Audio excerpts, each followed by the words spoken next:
Today's webinar will be 60 minutes in length, and time, as I'd mentioned, will be allotted for Q&A at the end. But don't hesitate to ask your questions along the way. Now, in March of 2019, let me set some context for our webinar. It was in March of 2019 that the government of Quebec, under Premier Francis Legault, the founding leader of the center-right coalition Action Démocratique, passed an act responding the laïcité of the state, which is known as Bill 21. Bill 21 prohibits certain public servants in positions of authority, including judges, police officers, government lawyers, principals and vice principals, as well as elementary and high school teachers, from wearing religious symbols such as a hijab, crucifix, turban, or kippah while on the job. Now, this contentious law has polarized public opinion. The detractors of Bill 21 claim that it fuels anti-religious sentiment, disproportionately affects Muslim women, and restricts the freedom of conscience, and is therefore unconstitutional. The supporters of Bill 21 argue that it enforces a healthy separation of state and religion. It prevents passive proselytism and enhances gender equality by freeing women from the constraints of oppressive religions. So, over these weeks, our goal has been to create dialogue and understanding on this important issue. And so today, our topic is Bill 21 and State Secularism in Quebec. And our presenter is David Rand. Today's presentation will discuss Quebec's Bill 21, which partially implements state secularism in Quebec. He'll explain what the bill does, what it does not do, its strengths and weaknesses, and pay special attention to the principle of religion-state separation and its consequences, as well as the importance of freedom of conscience. David Rand is the president of Atheist Freethinkers, based in Montreal, and a spokesperson for the Alliance for Secularism, a coalition of various Quebec organizations which promote secularism and of which Atheist Freethinkers is a participant. David's writings have been published in Humanist Perspectives, Free Inquiry, Huffington Post Quebec, CBC News, and other media outlets. He's spoken at various atheist and secular events in Canada, Poland, the United Kingdom, Argentina, Chile, Lebanon, and France. And he's a pro-supporter of Bill 21. So, thank you once again for joining us. And just as we begin today, we wanted to take a moment to poll from where you might be in the country. And so in just a minute, I'm going to launch a poll. And so if you would take a moment, we'll take about 10 seconds here just to identify where in the country you might be coming from.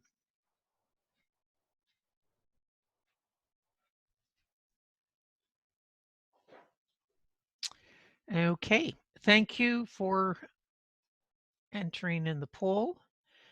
And this is where it looks like. Most of us in Ontario, 25% in Quebec. We have another 13% in BC. And Saskatchewan, I know who that might be. Okay. Now the next question that I have for you, and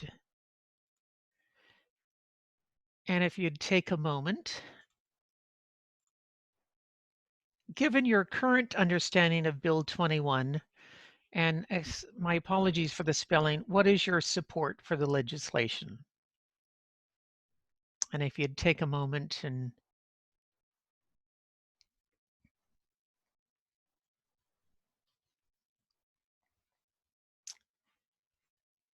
Okay. So, David, it looks like we have 56% in support, 22% not supportive, and another 22% undecided. Okay. Well, thank you all for sharing in the polling. And with that introduction, David, let me turn over the webinar to you. So if Okay. you'd be kind and share your screen. Yes, I will share. Okay. And David, I can't hear you. You are unmuting me apparently. Okay. You need to unmute me. How do I? David, we're still having a technical issue, I think. We can't hear you. I received the message. Oh, where can I? I can hear David. Apparently, Martin is muting me, but that's what I got a message like that a few seconds ago. Can everyone else hear me? Yes, people can hear David. Okay, turns out others can hear you, so you're good. You just need to, Martin needs to unmute me personally. Could I just think. have a show of hands? If you'll notice on the bar, there's a hand raising tool. And if you could, a show of hands if you can hear David. This is David here. Okay. So, okay, David, you're good to go. Okay, so here is the presentation. Now, Bill 21 is a law adopted by the Quebec National Assembly on June 16th, 2019, with the purpose of implementing state secularism in that province. But before discussing this particular legislation, we need to define secularism. It's based on 4 principles: equality, equality of treatment for all, freedom of conscience, including freedom of religion and freedom from religion, as well as other freedoms, religious neutrality, the state neutrality towards religions, and separation between religions and state. The first principle, equality, includes equality between women and men, of course. The second principle, freedom of conscience, is often people include freedom of religion explicitly, but I disagree with that. In my opinion, freedom of religion should never be mentioned unless freedom from religion is simultaneously mentioned. And at any rate, both are part of freedom of conscience, as you can see from this diagram. They're both contained within it. So it's enough to talk about freedom of conscience, but if you want to be more explicit, you can say freedom of and from religion. Religious neutrality, the third principle, if used in isolation, is ambiguous because it has 2 very different interpretations, one of which does not even consider non-believers, as if atheists did not exist or were of no consequence. These 2 interpretations are neutrality among religions, the weak version, where all religious belief systems are included, but non-religion is excluded. And then there's the strong interpretation where there's neutrality among all convictions, whether religious or non-religious. The difference is that the first excludes non-believers from consideration, whereas the second includes them. And in the version of secularism proposed by John Locke, who's often cited as a reference for secularism in the English-speaking world, the first interpretation, the weak interpretation, applies. Now, the fourth principle, separation, means that the state must be independent of and autonomous with respect to all religious institutions and belief systems. This is necessary because religion is dangerous whenever it interferes with government and state, that is, whenever it has political aspirations. This principle is absolutely critical because without it, the third principle degenerates into the version of neutrality restricted to religious believers only. Furthermore, without separation, the first 2 principles are also compromised. The equality principle is compromised because atheists are not given equal treatment and because religions in general are very misogynistic, thus threatening the equality between women and men. Freedom of conscience is of not only atheists, but everyone, including believers, is also threatened by religious influences of the state. Now, when dealing with secularism, society can be modeled by dividing into 3 spaces: the private, the public, and the civic. The civic spaces are state institutions, legislatures, government buildings and offices. The public space is all public spaces that are not civic, and then of course is private space. It is in civic space that separation between religions and state must apply, and hence that that vertical dotted line, that's where we draw the line for separation between religion and state. So civic spaces must be free of religious influence. This applies to physical installations and state employees, but not to users. The lines between spaces are not always physical. For example, for services provided to the public by civil servants, civil servants are of course in civic space, but from the point of view of a user, they're just going about their business in a public space. They're not part of the civic space. Also, sometimes the language is ambiguous because people use the expression public services when they're actually talking about civic space. So be aware of that. I'll try to be clear about that. Now, what are the consequences of separation? The separation is critical. It has a number of implications. Religious beliefs and practices are not sacred. Religions are no more sacred or respectable than any other ideology, such as Marxism, free market capitalism, Pastafarianism, or whatever. All are subject to examination, criticism, or ridicule. The state does not respect religious beliefs or practices. It respects citizens' right to practice their religion in the private and public spheres, but not the civic. The state is blind to the religious affiliation of the individual. It treats all citizens equally without regard to such specifics. This is called universalism. And religious believers are responsible for their beliefs and practices, not the state. Multiculturalist ideology takes the opposite position, that the state is responsible and must accommodate religious practices. More on that later. And religious accommodations by the state are never acceptable. Examples of religious accommodation are to allow police to wear crucifixes or hijabs or Pastafarian colanders while on duty. That would be to grant them a religious privilege while violating the separation principle. And it amounts to religious interference in state affairs. Motion M103, which condemns so-called Islamophobia, which is simply blasphemy against Islam, thus granting special protection to one specific religion. Another example, allowing Sikh members of the RCMP to wear headgear different from the standard uniform. Now, I want to take a little look south of the border at the First Amendment of the US Constitution, which is often taken to be a model of secularism. This amendment, it's an important example, in fact, of the failure to separate religions completely from the state. The beginning of the First Amendment, the only part which mentions religion, says, Congress shall make no law respecting an establishment of religion or prohibiting the free exercise thereof. Now, as Shadia B. Drury has pointed out in Free Inquiry magazine, the Establishment Clause is not an endorsement of secularism, but of non-sectarianism. What she calls non-sectarianism, I would call religious neutrality. It means that the state favors no one religion over others, that there is no state religion. Thomas Jefferson famously used the phrase wall of separation in a commentary he made in the famous letter to the Danbury, Connecticut Baptist Association. However, there's no mention of separation between religion and state in the amendment, or to the best of my knowledge, anywhere else in the US Constitution.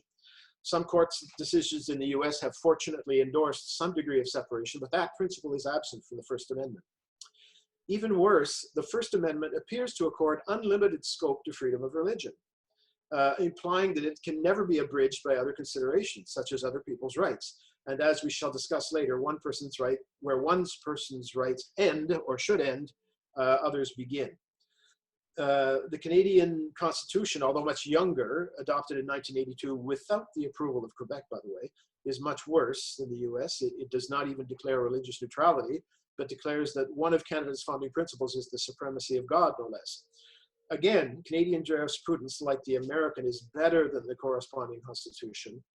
The 2015 decision of the Supreme Court of Canada in the case of MLQ versus Saguenay fortunately downplayed the importance of that supremacy of God phrase, but it remains on the books and may cause problems in the future. The American model of so-called secularism, as expressed in the First Amendment, is not secularism, but rather 18th century pre-secularism. This was certainly progressive for the time when Europe was full of monarchies and various degrees of theocracy. Americans can be proud of that, but they and we must stop looking to the US Constitution as a model to emulate, because we can do much better, and some jurisdictions have already done better, such as France, Mexico, and Quebec. Furthermore, if the American model is falsely vaunted as superior, the result is to impede secularism by holding it back to an outdated version. This is precisely what is happening in reaction to efforts by Quebec to apply secular measures in that province. Finally, let's get to Bill 21. What does it do? It bans religious symbols worn by public servants in positions of authority, basically police, judges, prosecutors, prison guards, and public school teachers. It bans face coverings for employees providing services and users receiving them. It contains a simple, clear definition of secularism and also a simple, clear definition of religious symbol. It bans religious accommodations. It contains a grandfather clause, that is an exemption for employees who are in the same job as they were on March 27th, 2019, the day before the publication of the draft bill. It stipulates measures to monitor the application of the law and respond to non-compliance, if any. It adds the principle of state secularism to the Quebec Charter of Human Rights and Freedoms, thus giving it near constitutional status. And it guarantees secular civil services and secular parliamentary, governmental, and judicial institutions. Now, Bill 21, what it does not do. It does not ban religious symbols for all public servants. It does not ban religious symbols for teachers in private schools and for workers in childcare centers. It does not ban religious symbols worn by members of the National Assembly. This is inconsistent with removal of the crucifix from the legislature, in my opinion. It does not ban all religious symbols displayed as part of state buildings. However, fortunately, the infamous cross in the Salon Bleu has been removed. Furthermore, it contains a provision added at the last minute which prevents the state secularism provision from being used to modify a state building, thus allowing religious symbols to remain. This is not good. It does not remove monarchist symbols from the National Assembly. It does not deal with significant fiscal privileges, tax exemptions, partial funding of private religious schools, etc., which religious institutions enjoy. And it neither cancels nor reforms the notorious Ethics and Religious Culture program in Quebec schools, a compulsory course at all levels which indoctrinates children into a communitarian and sugar-coated view of religion. However, the government has since announced that a major revision removing all religious content or greatly reducing it, and has undertaken public consultations on that reform. So that's good news. And Bill 21 does not impose secularism in the healthcare sector. Its greatest weaknesses at the bottom of the slide, its failure to ban religious symbols for all civil servants, which it should do, in my opinion, and its failure to address the question of money, all the fiscal privileges enjoyed by religion. So summing that up, Bill 21 is modest, but nevertheless historic. It's moderate, in fact timid and incomplete. It helps to protect the freedom of conscience of users of civil services and students in public schools, on the behavior of state employees while on duty. To allow them to wear religious symbols on the job would constitute religious accommodation. It's a small but important step towards slowing the spread of religious fundamentalism and fanaticism.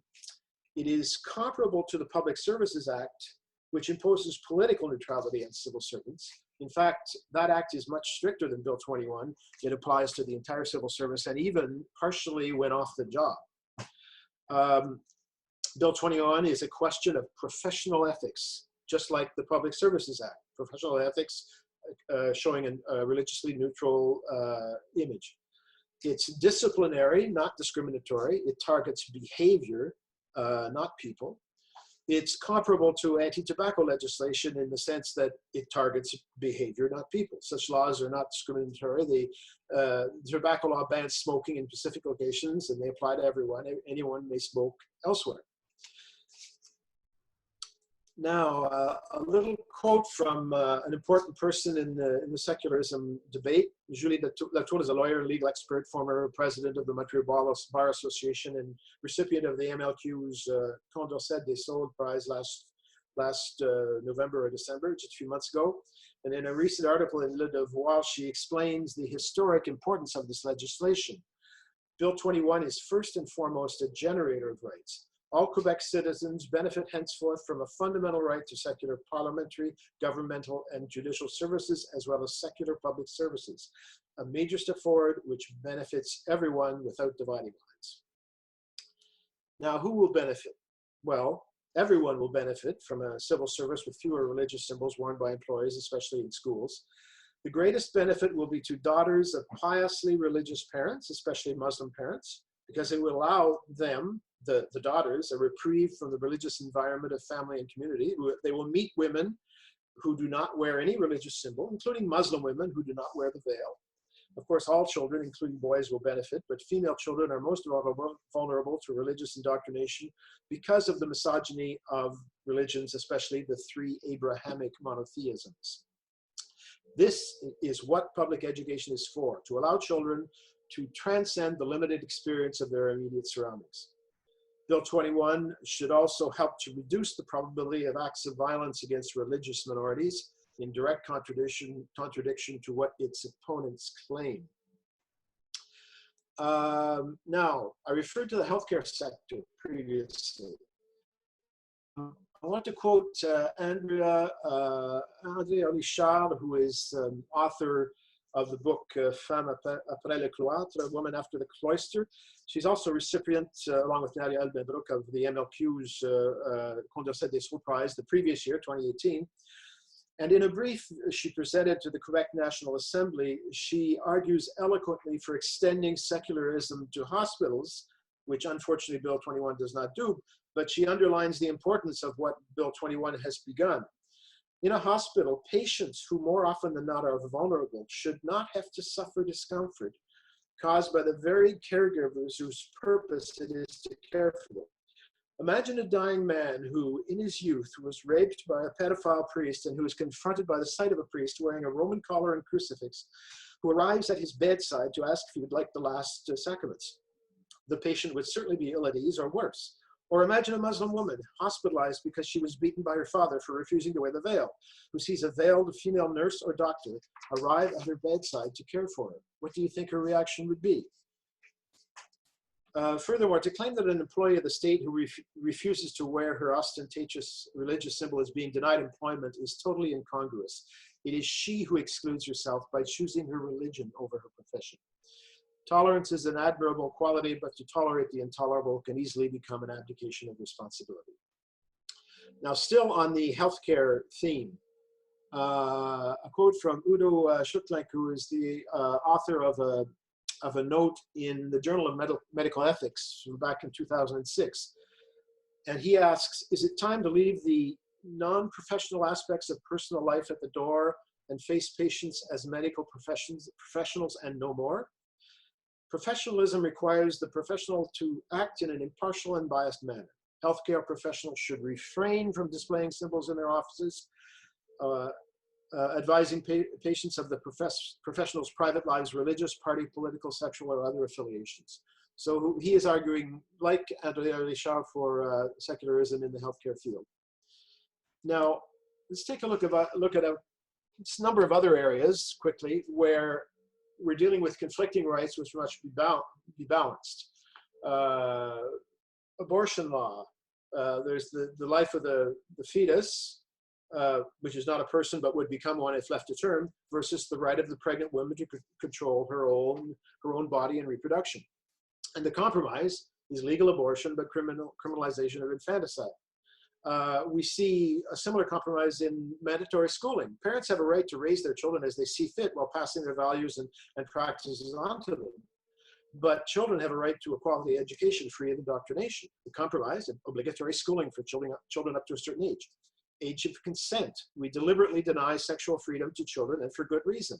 Age of consent laws specify that children under a certain age cannot consent to sex, thus protecting them from adult predators. Partisan political behavior by public servants. I've already touched on this in the Public Services Act in Quebec. The political partisan behavior is banned, and even to some extent off the job. Traffic regulation. Freedom of movement is restricted by traffic regulations for reasons of safety and security. Gun control. People have a right to defend themselves. But on the other hand, there's public safety. Firearms may cause more violence than they prevent. So the compromise is gun registration, background checks, limited firepower, in other words, gun control. Tobacco control, I've already mentioned this. People have a right to smoke if they want, but secondhand smoke is harmful. Compromise, ban smoking in and close to most indoor public spaces. And freedom of speech, extremely important. but it's not absolute. It does not include defamation or calls for gratuitous violence. In general, one person's rights end where another's rights begin. Just about any law you can think of implies some kind of restriction on someone's freedom, but is justified because it protects rights or security of others, or even of the same person sometimes. Good laws find a reasonable equilibrium between these two conflicting concerns, whereas bad laws draw the line in an inappropriate place. Most debates of public policy involve deciding where to draw the line. Quebec Bill 21 is just another example of this very commonplace situation. The rights of an employee, such as a school teacher, bump up against the rights of his or her students. The student's right to an educational environment free of religious advertising is clearly more important. The appropriate equilibrium, the appropriate place to draw the line, is to ban the wearing of religious symbols by the employee while on the job. They retain full rights off the job. Now, misconceptions about Bill 21. Opponents of Bill 21 tend to be unscrupulous and dishonest in the extreme, spreading several serious misconceptions about the legislation. No, Bill 21 does not discriminate against any religion. No, it does not discriminate against women. No, it does not tell anyone what to wear, and even if it did, dress codes are ubiquitous in society. The law requires that state employees in some jobs respect professional ethics by presenting a religiously neutral appearance. No, Bill 21 does not diminish human rights. It extends human rights to students and users of civil services and to the general citizenry. Accusations of racism thrown at Bill 21 and its supporters are particularly dishonest, slanderous, and ridiculous. When the Public Services Act was adopted, were its authors accused of racism against Marxists and Friedmanites, for example? When someone says that Bill 21 is discriminatory, whether against a particular religion or against women, what does that mean? It means either the person is lying or that they hold the state responsible for everyone's religious beliefs and practices. Thus, if a state employee converts to Pastafarianism and starts wearing a collar on his or her head at all times, then the state would be obligated to accommodate that foible. Bill 21 rejects that silly idea. So it boils down to this. Leave your politics at the door when you go to work in the civil service. When religious symbols are worn by a state employee on duty, they become political if they were not already so. So these are a bunch of different religious symbols, except for the MAGA hat, which is not really religious, it's political, but they're all political in some sense of the word. Now, to understand the opposition to Bill 21 and to secularism, we must understand how much of the political left, or at least the most vocal part, has regenerated severely, abandoning Enlightenment values such as reason and science, constitutional government, religious tolerance, skepticism, separation of church and state, and questioning of religious orthodoxy, and turning its back on secularism, which the left has traditionally supported. Opposition to Bill 21 from religious fundamentalists, and in particular Islamists, is unsurprising and is, of course, to be expected. What makes the situation much more serious is that much of the left has allied itself, objectively at least, with political Islam in opposition to secularism. This anti-Enlightenment pseudo-left is often called the regressive left, an expression attributed to the British activist and broadcaster Maajid Nawaz, a former Islamist and now a prominent critic of Islamism, in order to describe ostensible leftists who basically give Islam and Islamism a free pass, holding them exempt from the criticism which would normally be directed at all religions. The mentality reflected by this political tendency is composed of a number of ideologies, in particular intersectionality, a theory of systems of social power which concentrates on the intersection of various forms of oppression among those who are members of several groups. And as I will explain, if I have time, it represents the death of feminism and anti-racism and of any other previously progressive movement it infects. Islamo-leftism is a degenerate form of left-wing politics in which the priority which the left traditionally accorded to questions of class is now replaced by defense of minorities, especially Muslims. For Islamo-leftists, it is not enough to document and criticize the crimes committed by European colonialism and the slave trade. Rather, it uses these criticisms as a pretext to demonize European cultures and glorify Islam, as if Muslims, especially the most pious and vocal, constituted the new working class, as in Marxist ideology, or the new elected people, as in Abrahamic mythology. It represents the death of the secular left. Multiculturalism is a political ideology which attaches greater importance to ethnic or religious affiliation than it does to either universal rights or to citizenship, and it represents the death of universalism. And postmodernism, a philosophy associated with cultural relativism and inspired by a skepticism about or rejection of modernist ideas of objectivity and rationalism and knowledge, etc. In its more radical forms, postmodernism involves the denial of even the existence of objective reality or objective truth, and categorically rejects Enlightenment principles. It takes cultural relativism to an extreme, asserting that different cultures have different socially constructed realities. It represents the death of objectivity. The result is an irrational toxic soup in which there is nothing left, and in which minority religions, especially Islam, are granted impunity from criticism. Now, I have a slide about intersectionality. I think, for lack of time, I'll go back to this in the question period if anyone is interested. I want to skip ahead to the great Canadian euphemism, multiculturalism, which once meant cultural diversity, but not anymore. It is now an ideology based on communitarianism, that is, attaching greater priority to ethnic or religious affiliation and other personal identities than to our common humanity. And religious determinism, the idea that a person is defined for life by an accident of birth, a prisoner of the religious community into which they were born. Multiculturalism is a sacred cow in Canada, part of Canadian mythology. As we Atheist Freethinkers declared in our brief submitted to a committee of the Quebec National Assembly in 2016, the cultural relativism inherent in multiculturalist ideology was obvious in the controversy about the niqab at the Canadian citizenship ceremonies. Even worse, those who criticize multiculturalism are often targets of defamation in the form of false accusations of racism or xenophobia, whereas in reality, it is the multiculturalist ideology itself, which is akin to a light version of ethnic or religious bigotry, because it is based on the assumption that members of certain ethnic or religious communities are incapable of adapting to modernity and must therefore be granted religious privileges. But these privileges come at a price, ghettoization, thus condemning them to cultural inertia and isolation.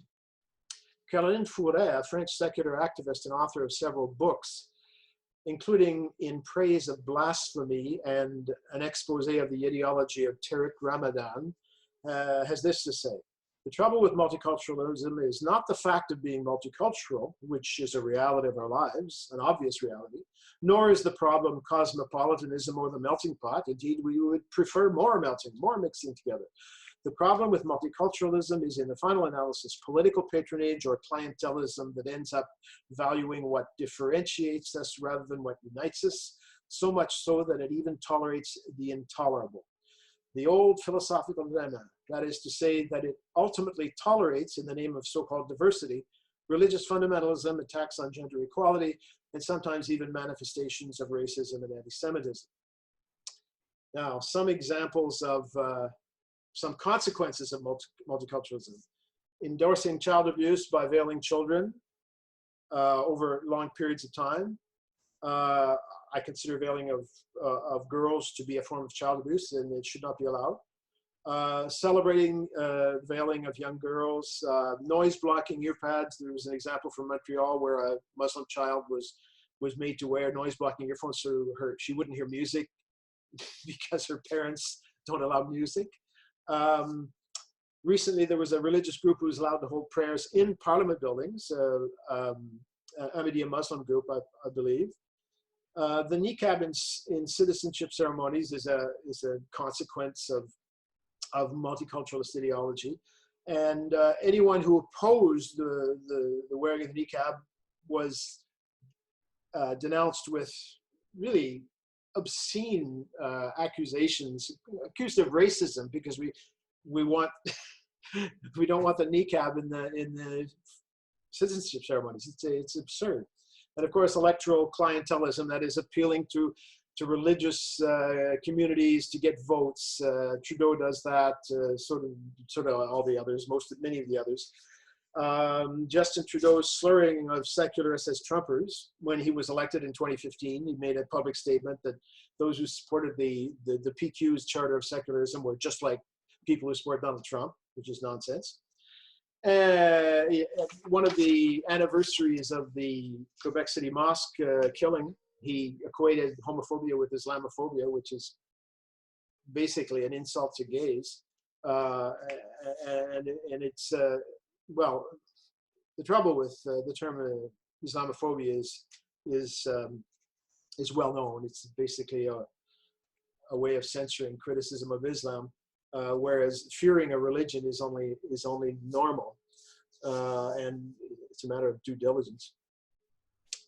Point of view from Great Britain.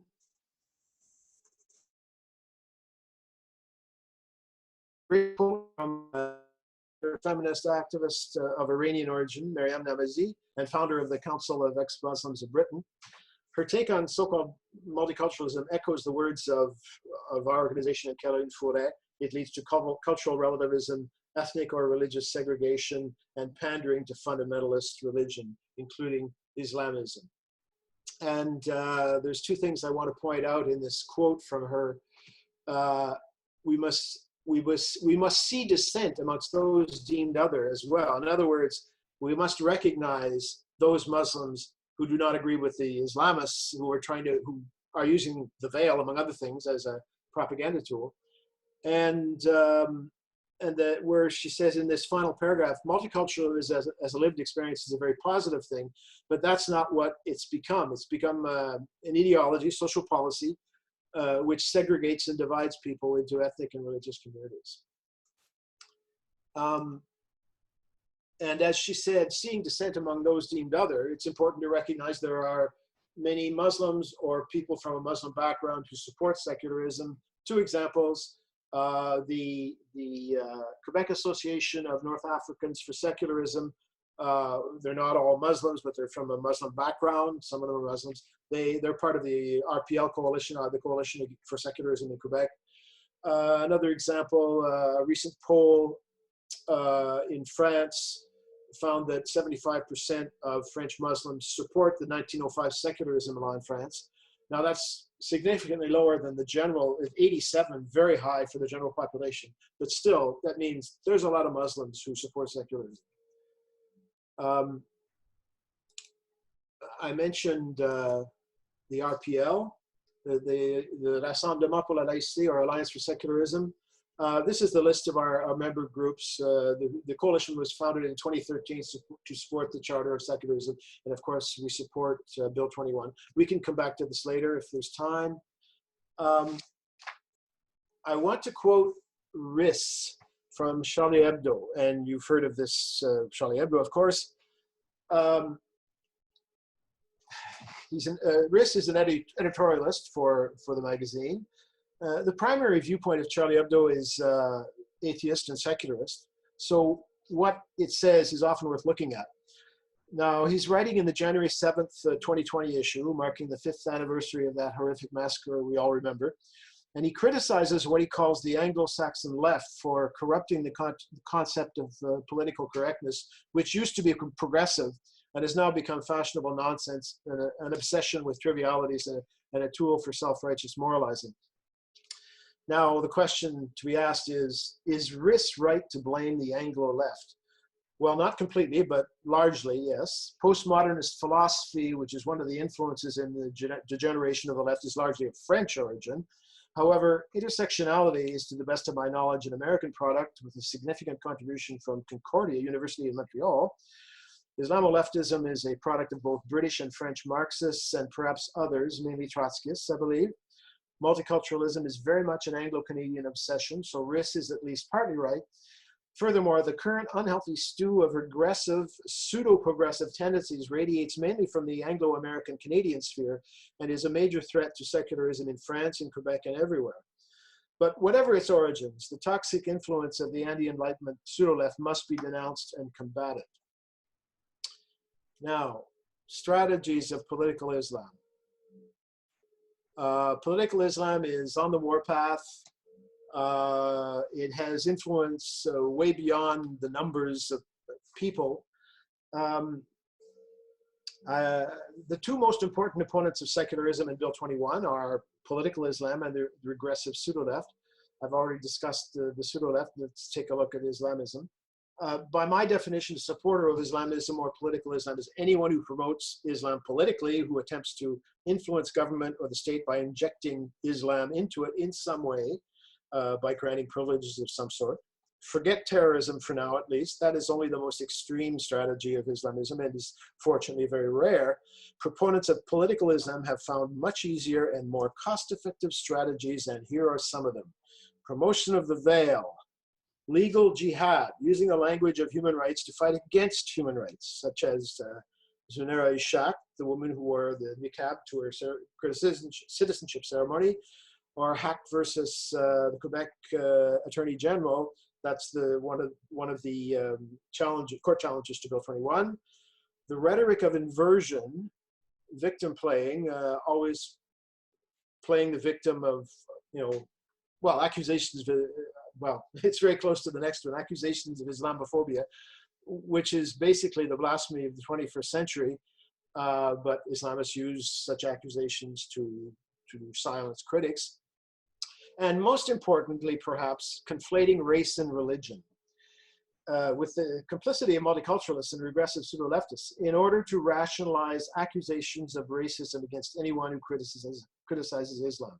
This confusion amounts to a denial of freedom of conscience. It is the soft form of the Islamic condemnation of apostasy. The convergence of the last two strategies is very effective and dangerous. The accusation of Islamophobia confuses ideas such as Islam with people, Muslims, while the conflation of race and religion confuses innate properties like genetics with acquired properties like opinions and beliefs. Both of these amount to a denial of freedom of conscience. Religious believers are treated as prisoners of the religion in which they were born.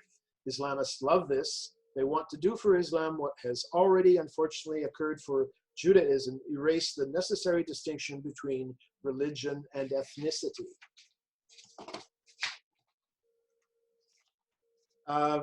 Now, just a sec, I can't advance.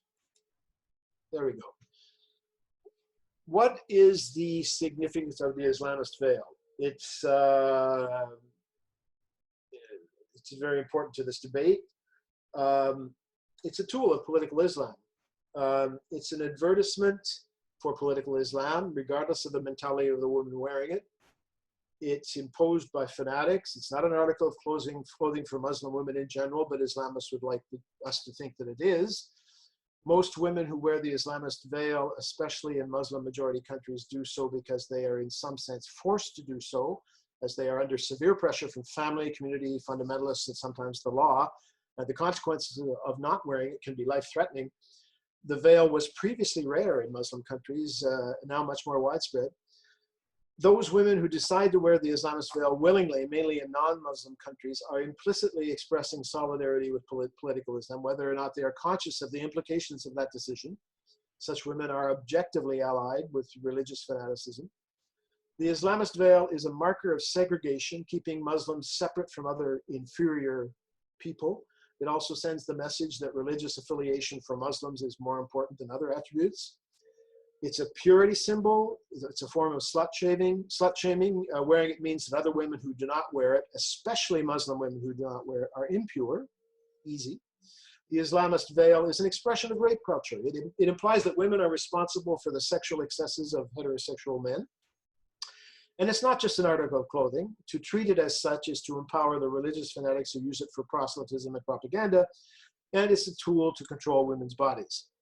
To summarize, proponents of political Islam use veiled women in the same way that dogs use their urine to mark their territory. It's about purity. And next, okay, here we go. You may have seen this kind of meme on the internet where there's a Islamists use the metaphor of the candy wrapper. So a veiled woman is like a cleanly wrapped candy, and an unveiled woman is unclean, and where flies can fly around it and make it filthy. The purpose of the veil is to communicate the message that women, especially Muslim women who do not wear it, are impure. That's basically what it's all about. Now, what would be a rational response to the veil? To respond rationally would be to discourage its use everywhere, and we should certainly not celebrate it as the Canadian government and its institutions stupidly do. It should be banned along with religious symbols where it's appropriate to do so, and the appropriate place is on the job in civil service positions. Private corporations larger than a certain minimum number of employees should also be able to ban religious symbols on the job, but only if they apply the ban to all religions, so they're not discriminating. It's important to condemn harassment of anyone who wears religious symbols where they're not banned, because after all, one of the point of bans in some places is not others is to maximize freedom. So where symbols are not banned, the personal freedom of the wearer takes precedence. Furthermore, we cannot in general know why any individual wears a hijab or other symbol. She may be forced by others. We should ban long-term veiling of children in schools and perhaps elsewhere, because it is a form of child abuse. For a little girl, the hijab or niqab is more than just a religious symbol. It's a threat to her physical and emotional health and a serious impediment to socialization. Over an extended period, say weeks, months, or years, it compromises her ability to play and exercise. It may lead to vitamin D deficiency. It's a form of religious and sexual segregation and religious branding, which interferes with her interactions with other children. If it lasts for years, it robs her of her childhood. And we should also ban versions of the veil which obscure the face, like the niqab and the burqa, along with all the face coverings for users of civil services, including, of course, citizenship ceremonies, in any situation where covering the face compromises security, identification, or communication. This would include at least situations where security checks are performed, such as airports or at entrances to some public buildings. The niqab and the burqa are more than just religious symbols. They're barbaric. They represent a violation of human dignity and women's rights. Extending this ban to everywhere in public is an option to be considered. Maybe not necessary, but to be in Canada yet, but to be considered. Now, a few examples of this habit of giving Islam and Islamism a free pass, of refraining from criticizing. As I mentioned before, I consider veiling of children to be a form of child abuse if it goes on for any extended period of time. This is a photo here on the left of a girl in a demonstration against Bill 21. And this photo was chosen by the Canadian Human Rights Commission to illustrate an annual report. And so this means... Yes. Oh, my computer just made a horrible noise. Is everything okay? Okay. All right. So I consider this an endorsement of veiling little girls. Now, if this is just a one-off thing, it's not, there's no big deal. But if it goes on for, if a parent dresses their little girl in a veil every day for months, years, it's a form of child abuse. Another couple of examples. In 2016, our organization participated in LGBT Community Day. We had a banner that stated homophobia, a virus propagated by religions.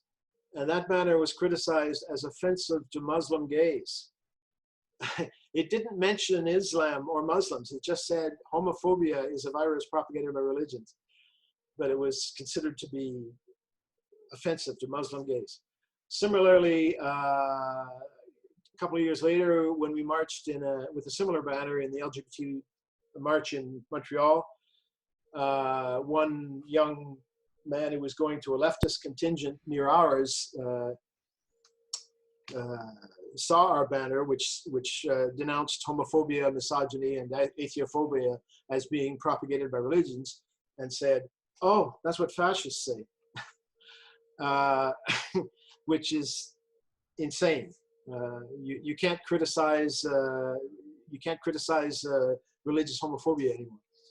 On the right here, the top right is a poster from a demonstration that was held basically against the CAQ government just days after it was elected in 2018. I've crossed out the word racism and put in laïcité, secularism, because that's my doing, because it was called a demonstration against racism, but it was really a demonstration against secularism. This confusion of race and religion again. And another example, on the Black Lives Matter website in Toronto, one of their demands is to end Islamophobia and white supremacy, which, I mean, for one thing, there's no, just the use of the word Islamophobia is highly dubious, but associating it with white supremacy does not make sense. For example, I don't think that the events in Quebec City, the mosque massacre there, had anything to do with white supremacy. Apparently the guy in Christchurch, New Zealand, made a connection, but there's no link between religion and race. They should not be linked up in that way. The so-called anti-racism movement of the 21st century, I consider to be intellectually bankrupt. It's been utterly corrupted ideologically. It's become a vehicle for Islamist propaganda, as we can see, conflating race and religion and vilifying secularists. It is itself racist, or perhaps racialist is a better term, seeing people principally in terms of 19th century racist categories such as black and white, etc. It declares race to be non-existent, then persists in assigning everyone to a race while attaching great significance to that racial identity. It's entirely dominated by the American experience of racism, an overwhelming emphasis on anti-black racism, while ignoring, for example, the reality of anti-Quebecois racism, which is a major aspect of Canadian history. There we go. Now, David, I was just going to interrupt for a minute if I can. We're down, we've got about 7 minutes left in our conversation today. So I was wondering if this might be a good moment for us to be able to open up for some questions. Would that be okay? Okay, I'll put the final slide on the screen.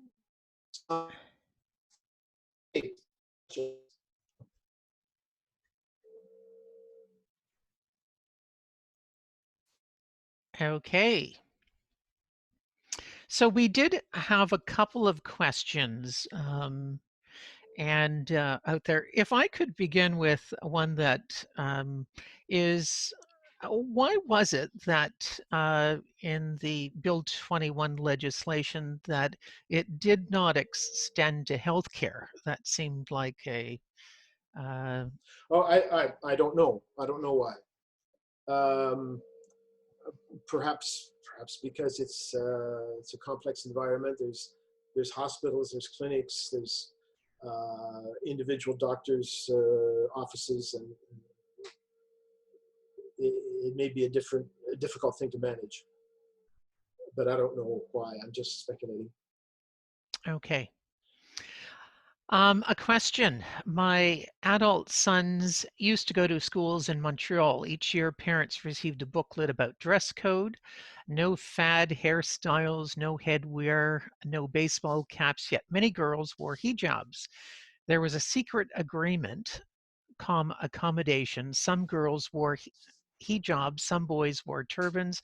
I think these accommodations, not Bill 21, caused a lot of dislike, fear, and prejudice against religious garments. Your comment? Well, yes, these are exceptions. I think what you're saying is that certain costumes were allowed if they were religious. I think is what you're saying, and that is unfair. The school system and the state should not be accommodating religious beliefs and practices. There's no obligation that the state should not recognize any kind of religious obligation. The state should just set its rules, and people can adopt them.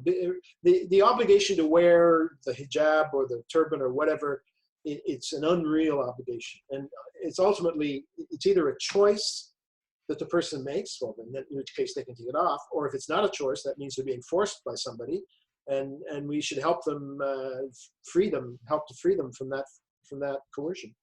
Okay. Another question. Our speaker last week asserted that Bill 21 disproportionately affects Muslim women, but she had no figures supporting this claim. I would imagine a minority of civil servants would be affected. Do you have any estimates? No, I have no numbers. And the point is that Bill 21 does not discriminate on the basis of religion or gender. It applies to all religions and genders. You could also say that it, by the same illogic, you could say it discriminates against men because it's mainly men who wear Sikh turbans. The point is that people who would refuse to obey the rule of professional ethics in the public service, they're self-selecting.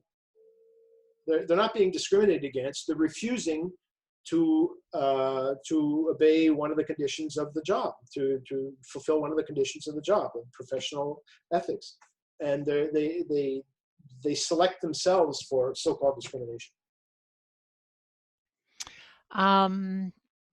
Another question. Religion should not be mentioned in the Constitution or law by either banning or promoting it because it gives a special status among other ideologies. Why should there be special laws only for the ideology of religion and not for other ideologies like philosophy, politics, fashion, music? Well, there are laws. I mentioned the Public Service Act a couple of times. It prevents public servants from having partisan political behavior, either displaying symbols or promoting a partisan political goal when they're on the job, and sometimes even off the job. It's quite restrictive. But yes, there are already restrictions of the type you mentioned on non-religious ideologies, and they're stricter than Bill 21 in Quebec, anyway. Right.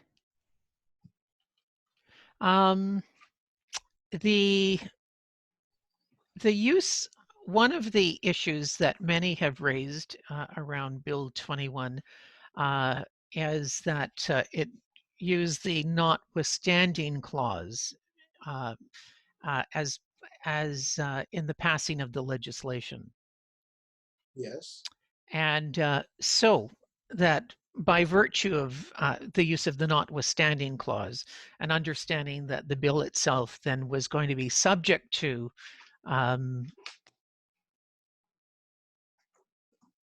review. Right. So what was the reason for using the notwithstanding clause? Well, for one thing, it's part of the Constitution, and so it can be used. But I think the answer is rather obvious. The hostility to the PQ Charter back in 2013-14 and the anticipated hostility that Bill 21 would generate, and we've seen it, is out of all proportion. And so the government was just trying to protect the law as best it could by making it as strong as possible so that it could stand up to court challenges, because it knew there would be, and there are. And furthermore, the Charter of Rights and Freedoms, well, it was never approved by Quebec. The notwithstanding clause was put in there, I think, on the demand of some Western provinces, as Quebec is using it. But I mean, the reason it's been invoked in Bill 21 is because the opposition will use any loophole it possibly can to try to undermine it. Okay. So this takes us to the end of our hour. May I just go over my final slide? This is the final one. And you've got 2 minutes, and then we're going to wrap. Okay, I want to make the point that 38% of Canadians outside Quebec support Bill 21, according to a recent poll, Léger poll. And if you factor Quebec into the mix, it rises to 44% of Canadians against 43 against it. But this is not what you'd expect given the extreme hostility that you see in many media and most political leaders in English Canada who vilify the bill constantly. It would appear that Canadians in general are more progressive than those media and politicians who scream the loudest. And I want to make the point that if multiculturalism really meant being open to other cultures, as some people claim, then how about being open to the fact that there's a different model of secularism in Quebec that's popular? It's also better, in my opinion, and I've tried to make that argument here. But even if you disagree, how about respecting Quebec's right to adopt the model of secularism that they want? It's how about respecting their rights? Okay. An interesting question, David. So let's leave it at that. And today's webinar, so thank you for your time and sharing your perspective on Bill 21. Today's webinar hence concludes Humanist Canada's 4-part series on Bill 21. Following today's webinar, you'll be receiving a follow-up survey for feedback, and your comments and suggestions certainly will provide feedback for us in continuing to develop and improve the webinar program. You'll be receiving as well notification of our March webinar, which will be on assisted dying, and we'll have an update on where the legislation is currently in Canada. So on behalf of today's webinar team and our presenter, David Rand, myself, Martin Frith, Anna Popovich, and thank you for joining us. And until next time, enjoy the rest of your weekend. Thanks one and all for joining us.